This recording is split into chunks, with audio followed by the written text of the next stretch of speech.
Good afternoon, Liz.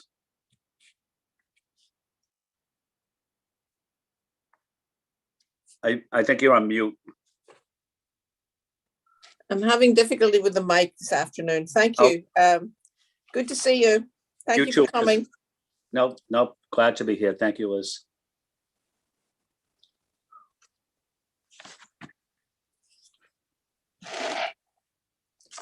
We have our two panelists here. It is 1 minute past. I think we might get started. All right.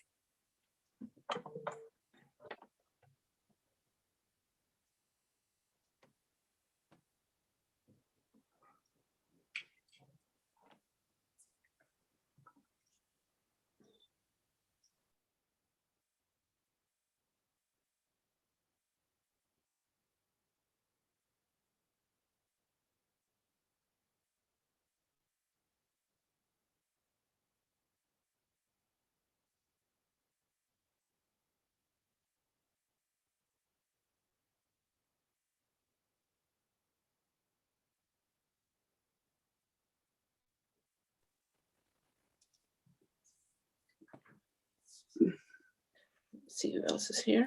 Anybody else? Good afternoon, everyone.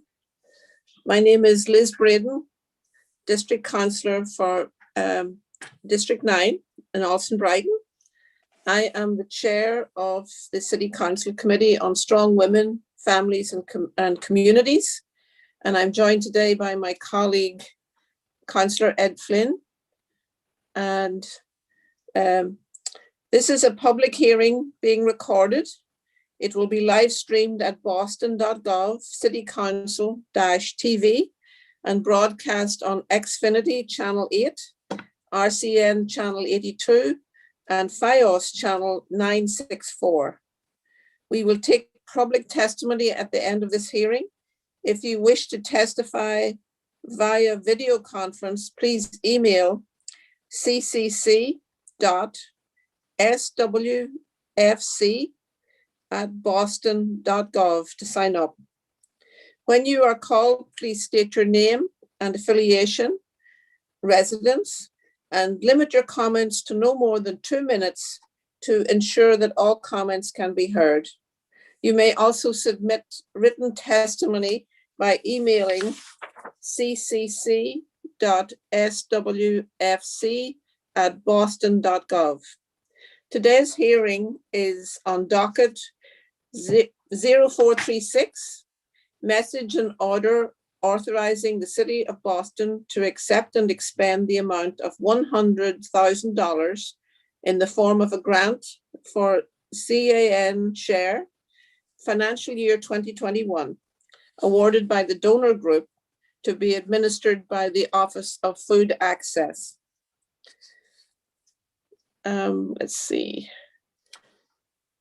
I also want to introduce our panelists this afternoon. Catalina Lopez Ospina, Director of Food Access, and Catalina Prada Valderrama, Outreach and Communications Director for Food Access. I want to thank you both for being here this afternoon. I hope I pronounced your name appropriately. Is that right? Did I get it right? Very good. Very close, yes. Very close. I know sometimes my name gets mispronounced as well, but we'll work with it. I'm gonna ask you for apologize ahead of time because I've been practicing your last name and I hope I'm doing well. No trouble, Catalina. I really want to thank you so much for being here. This is a grant for $100,000, and normally a smaller grant we usually just accept and expend it in the process of a city council meeting. But since this is budget season and it's a larger grant, I just wanted to take the opportunity to, invite you in to talk about your work, about this grant and specifically, and how it's been going for you. I realize that your office has been incredibly instrumental in ensuring that so many vulnerable people in our communities have had food access in a very difficult time during the pandemic. So I really want to appreciate all the great work that you've been doing and learn more about your work this afternoon. Thank you, Councillor Brendan, and all city councilors that are in this hearing. And appreciate your invitation, and we are happy to share with you more about CanShare. So for everyone who doesn't know me, my name is Catalina Lopez Ospina. I am the director of the Mayor Office of Food Access. So CanShare is a City of Boston initiative that started 30 years ago. It's a way that the employees engage and support programs that address food insecurity in Boston. For many years, CanShare was limited to collecting cans and food donations to the food banks. In 2015, when the City of Boston took over ownership of the Boston Bounty Box, that was a SNAP matching program at the farmers market, CanShare began fundraising for this initiative. In 2016, the office restructured and had a new mission that was addressing food insecurity in the city. We just shift all our efforts to fundraise, to support other initiatives, can support the community. In 2017, the Health Incentive Program was by the state and the Department of Transitional Assistance, and it started to be implemented at farmers market, and the Office of Food Access helped with the implementation. So to maximize the incentive available for the City of Boston residents, to make it easier for them to navigate the incentive program, we joined the state program, and we use all our CanShare money, and we put it through the HIT program, and we sunset the Boston Bounty Box. In tandem with the implementation of the pilot program, we were working on listening session and community engagement about what other things that we can do in the Office of Food Access that we can support the community with the food that they need and they want. So in 2018, the Office of Food Access launched the Boston Double Lab program that is also a SNAP matching program, but this is a brick and mortar location. The reason that we choose to do this at the brick and mortar location is because we hear from our community members that farmers market, they were great, but they were just for a season. So they also need some type of assistance and help to buy the food that they need and they want during the off season. So the corner store was the best option that we have. And also corner store at neighborhood level is provide like culturally appropriate food. The farmers market in occasion don't provide because we are in New England and we cannot grow avocados in New England. So this is a way that we can support our community, immigrant community, with the food that they are culturally appropriate for them. So how the program works is that all the SNAP beneficiaries have a 15% discount on fresh fruit and vegetables, up to $10 a day per store and per participant. So when Catalina Lopez go to a corner store that is participating in this program, I will pay half of what I buy, up to $10. All 100% of the CanShare funds in the last couple of years has been for incentives. So we are not using any administrative cost being taken from CanShare. In 2019, we were awarded a multi-state grant, a food incentive grant program that allow us to expand and sustain the Boston Double Lab program in the last few years. Last year, in 2020, in the midst of the pandemic, we saw the need to increase access at the neighborhood level. So for that reason, we expand the Boston Double Lab program up to 9 stores in the city. And the stores are in East Boston, Roseberry, Dorchester, and Marapan. Redemptions in the last year have been steadily increasing in all the stores the last few months. And we think it's because SNAP benefits have increased thanks to the USDA government, and because we are providing, and because this SNAP provide the power to people to choose what they want, and is more dignified way for them to get the food that is necessary in their diet. Over the last 3 years, the program has provided $451,000 in incentives just in fruit and vegetables at Cornish stores. This also we also have here from the Cornish store owners that has boosted the sales, and they are very grateful last year that we were continuing doing that. We recently applied for the USDA grant, the GASNIP grant, to continue this program and expand it to more locations in the city of Boston. If we got granted, we're gonna have like 6 more stores in the next 3 years, and we will also use the CAN-SHARE funds to complement the funding that we get through the USDA grant. In addition, with the SNAP matching program, we are planning to use CAN-SHARE funds on farmers market coupon. Last year, thank you to the Boston Resiliency Fund, we coordinate with Mass Farmers Market Association on pilot the farmers market coupons that were called like wiki coupons. In this pilot we provide coupons to all residents in the city of Boston without any restriction on what they can buy, and they're nowhere tied to SNAP benefits.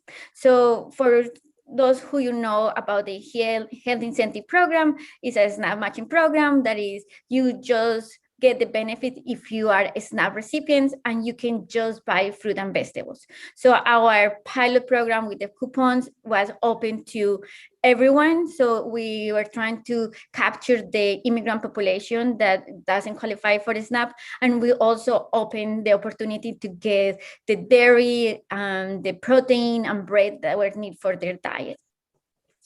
In 2020, in the summer 2020, we redeemed $113,000 on farmers market coupon.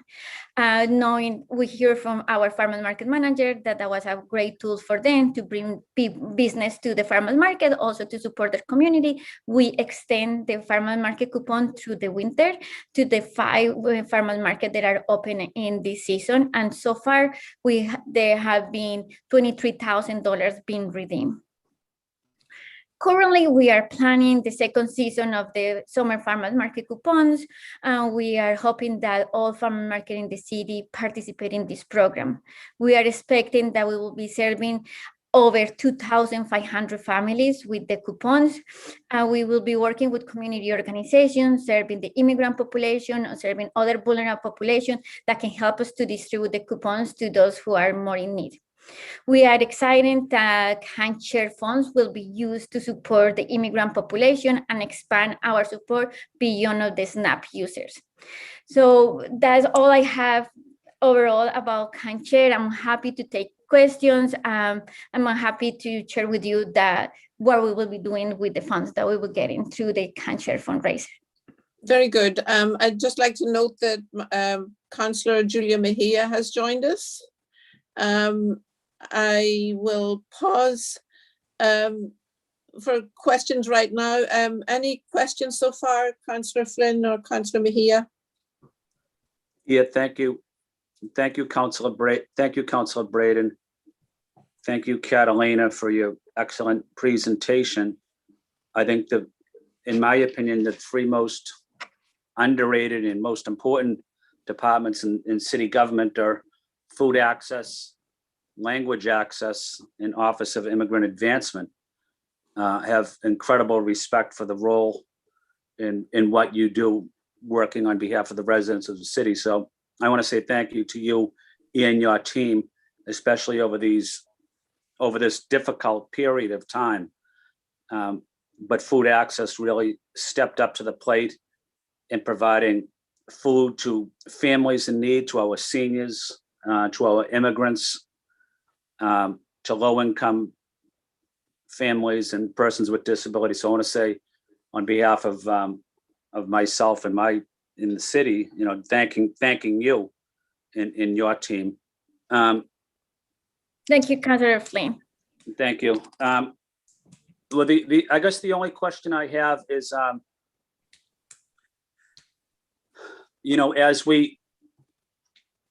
as we get more vaccinations for residents, I'm not sure. Are you thinking of will we still need that same level of commitment to food access, after the pandemic is over, or how will you shift gears in your office to, ensure people that still need food access receive it?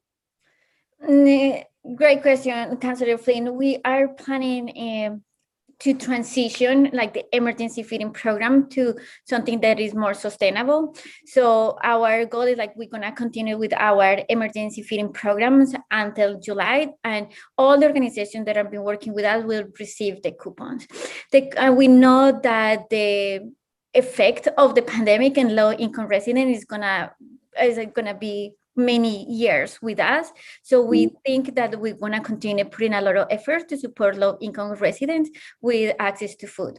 So what we're trying to do with the farmers market coupon is just like transition people from the emergency feeding, that is that they get what our partners are able to provide, to something that they can give them more power to buy what they want. So they also can be more aware about other programs. Catalina, our communication director, she's been working just to try to streamline all the programs that the city and the state has. So they have more resources that can put their hands on, and they don't need of our emergency program. So that's the way that we are seeing that. And also we need our small vendors be activated, because if they are not working, they're gonna be on the line asking for food. So that's the reason we are putting so much like effort here, because we want them to be working. We want to activate the economy, the local economy,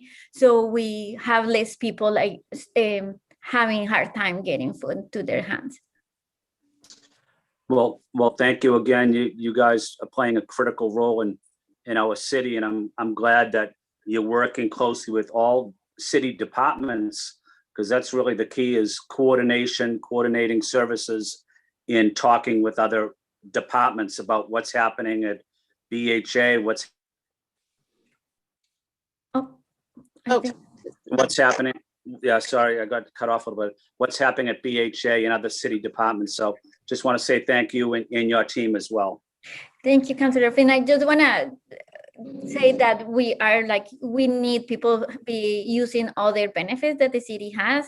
So every time that we are talking about food, we are talking about housing, we are talking about rent relief. So we are trying to use our sites and our connections with the community to connect them with other services, because food insecurity is bigger than just have like food today in my table. Thank you. And thank you, Councilor Braden, for your important work on this initiative as well. Thank you, Councillor Flynn. And just to note that we've been joined by Councillor Michael Flaherty. Councillor Mejia, have you any questions or comments? Yes, so I'm really excited. Thank you to the chair for this issue is near and dear, as you know, to my heart. Councilor Breeden and I sponsored a hearing last year to talk about food insecurity in the midst of COVID-19, and we were specifically concerned about the cultural competency food that was being provided. As a result of that hearing, our office led an initiative that provided vouchers to families that they could shop at their local bodegas for food that they knew how to cook and like. Preserving cultural competency and dignity is crucial. So I'm happy to hear Catalina talking about SNAP and all the efforts that you've made to really make it more culturally competent for our community. So thank you for that. This question came from a constituent who volunteers with a mutual aid group in Alston, and she wants to know, how can we use this funding to help mutual aid organizations across the city boost their efforts? And just a quick question on our end is, how are we working to make sure that the funding that we're receiving will go towards culturally competent foods? So thank you, Councilor Mejia. And I can say that you were one of our people when we were in the search that was like pushing for culturally appropriate food. And every time that we talk about that, I just can think of you, and I'm 100% with you. We just need to start providing food that people wants to eat, no just what they get. So the can share money of fundraiser is for those two programs, the Boston Double App and the Farmers Market coupons. So the way that we can connect with the mutual aid is like, you can share my contact information with them, and we can provide them some coupons that they can distribute to the people that they are working with. And as I say, like, these coupons, they don't have any restriction, so people can be able to use how they want at the farmers market. We know that our neighborhood markets like Marapan, Dorchester, they have vendors. They sell the vegetables that they're more familiar to using. So we are hoping that that will bring that cultural appropriateness on this program. Thank you. So just to follow up with that really quick, there's an organization in Jamaica Plain, the Dominican Women's Development. It's led by Magali Strancoso, and I know that her organization has been working really hard at making sure that people have access to food. And I'm curious, are you going to be looking at funding programs that you have during the COVID relief efforts, like the Women's Development Fund and other organizations that are more smaller, like smaller nonprofit organizations, I guess is my concern about making sure that they also have access to some of those dollars? So, Councilor Mejia, that what we are doing now with the farmers market coupons, we are engaging with like grassroots organizations. Through the city, we have over like 24 organizations that been in contact with us, that we are providing the resources that we have. We have been in contact with this organization, and if you can put me in touch with them, I'm happy to include them on the list of the organization that will receive like farmers market coupons. Okay, thank you. Great job. Thank you. Yeah. Councillor Flaherty, do you have any questions or comments? No question, Madam Chair. Obviously, it's a great program. Happy to support you and your efforts, and also Council Flynn. And we did a lot of work throughout the pandemic, working with the folks that were doing the food distribution. I happen to think that Mayor Walsh did a phenomenal job in the administration getting food resources to as many folks that we could, and many folks that we needed. But I also want to give a shout out to all the restaurants that were struggling themselves, but stepped up and partnered with us, and were providing meals as well. So all around, just a great job. And I'm happy to be participating, obviously, with you, Madam Chair, this afternoon, and look forward to your committee report and to vote favorably for when you tell us to do so. Thank you. So Catalina, can you just go a little more detail into how many farmers markets we have in the city, and how I think you mentioned that in 2020 there was 113,000 farmers market coupons went out, and in the winter time another $23,000 in coupons went out. So can you tell me a little more about how many markets we are there, and where they're located in the city? So we have in the city of Boston 24 farmers market. They change the number of farmer market change year by year because some start, other ones don't come back, but there are all around the city of Boston. In the winter, we have 5 farmers market. It's just because those organizations have the capacity to host that. As last year, we have farmer market in all the neighborhoods in the city of Boston. So at least one farmer market in the city of Boston. So we have a meeting with all the farmer market managers that we have in our database for the last 3 years, and we invite them 2 weeks ago to a presentation about how the farmers market coupon will work, and we are hoping that they get motivated and they want to participate in this. The only thing that they have to do to be farmers market participate in the farmer market coupon is just be a city of Boston vendor, and many of them that already are. We are not putting any constraints or any process for them to be part of that. So if they just are city of Boston vendor and submit the paperwork they have to submit every year on time, they will be part of that, and we will announce them as a part of the farmers market coupon. Other thing that the city has done to like bring more farmers market and more vendors this season is that the ISD has waived all the farmers market vendor fees. So everyone who wants to sell on the farmers market is welcome to come to sell the produce that they are wanted to sell. Thank you. I have to say, we have a farmers market in Brighton, Alston Brighton, in the summertime up at near the senior centre. And this last summer, in the midst of COVID, it was a resounding success. And I think your coupons, these coupons that we're talking about, had a great impact. There's so many elderly seniors on limited income were able to use the vouchers and buy fresh produce, and, as you say, be able to choose foods that they'd actually want to choose rather than be given food by somebody else. So it's respectful, and it respects their cultural preferences and their dignity. So I think it's really a great program. And then the winter market, we had is it 5 farmers markets in the winter? Yes, and Brighton is one of them, and they have Yes. coupons, and they are doing very well.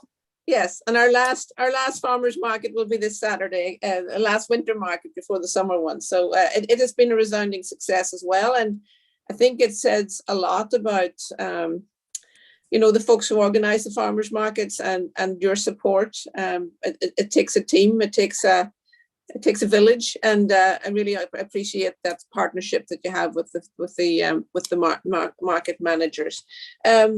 Can you tell us a little more about the Can Share donor group? Like who makes up that group? Who are these generous people who put money in the kitty for us?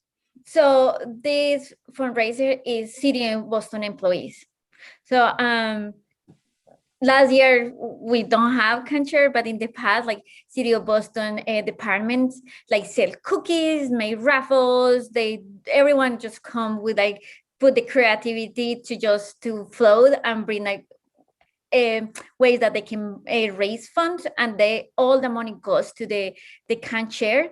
And at the end of the fundraising, we just choose the department who will raise the most money, and the mayor goes and give pizza, and it's a celebration. But it's everything that we have done with the Can Share in the past years is with the City of Boston employees, and the city council has also participated in the last 5 years that I've been leading this effort. Thank you. And I know it's budget season, so it would be remiss of me to ask in terms of budget and looking forward to the next year. Are there particular concerns that you see on the horizon? I think we're still in the midst of a public health emergency. Are there particular concerns that you see, or any issues you'd like to raise up? I just want to, as I mentioned earlier, like the food insecurity is going to be, even if everyone is get vaccinated in the City of Boston, we know that it's going to take a long time to go back to the place that we were. That was no good place for the start, because at that point where 60% of our Boston residents were food insecure. So we have a lot of work to do ahead of us to make, to solve food insecurity in the City of Boston. So we are being very thoughtful the way that we want to do.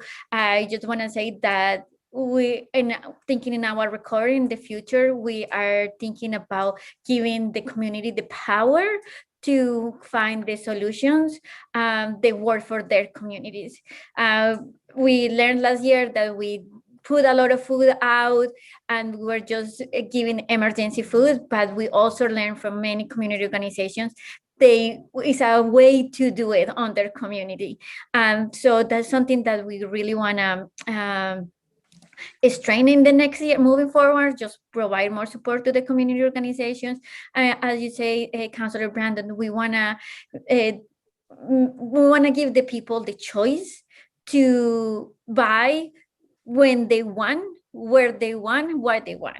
So that is other thing that we are looking in our budget, is like increase people power to make those decisions. And the other thing that we are looking into our budget is how we can be better connecting Boston residents with the services that are already there. So I can say like we did a lot of outreach, we did a lot of material out, but even so, we hear every day is like people didn't know that you were there doing that.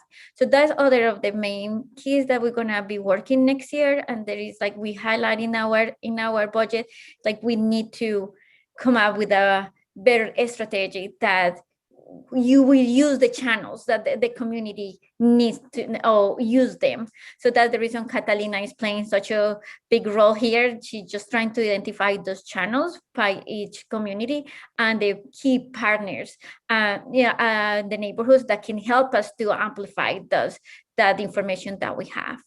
Very good. Catalina, the other Catalina, would you like to speak a little about your outreach and communications efforts to amplify the impact here? Sure, Councillor. So I just joined the city literally probably 2 months ago. So what we're trying to do right now, and as Catalina mentioned, is literally cross-referencing as much as possible. I'm still learning the names and I might get the name wrong and it's not here on the list, but Councillor Flynn, I think it was, mentioned Yes.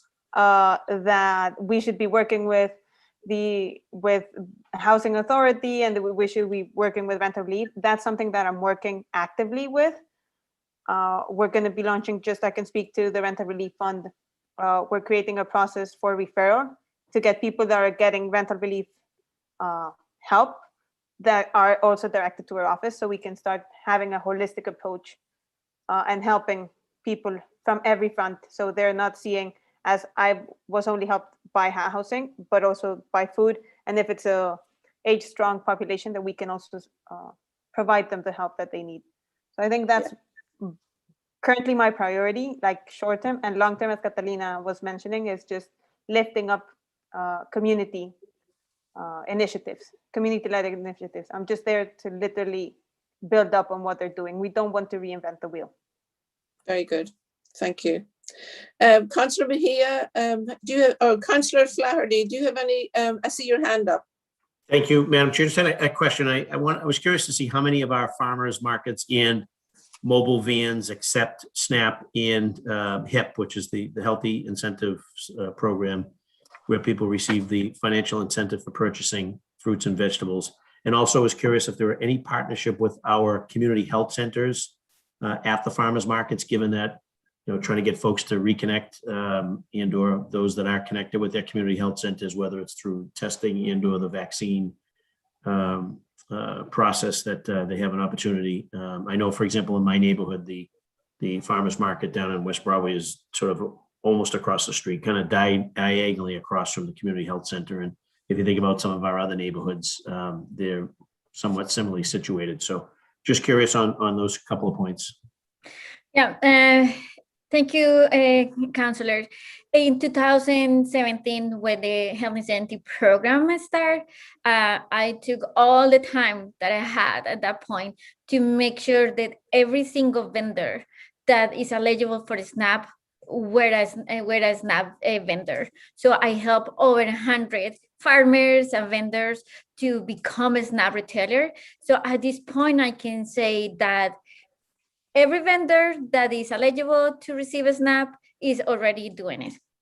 So, and every time that we spoke with we talk with farmers market managers and say like this person is known as SNAP, we immediately just reach out to that vendor and say, okay, let's start working on that. So our goal is that every vendor that is eligible is on a SNAP, or is a SNAP retailer.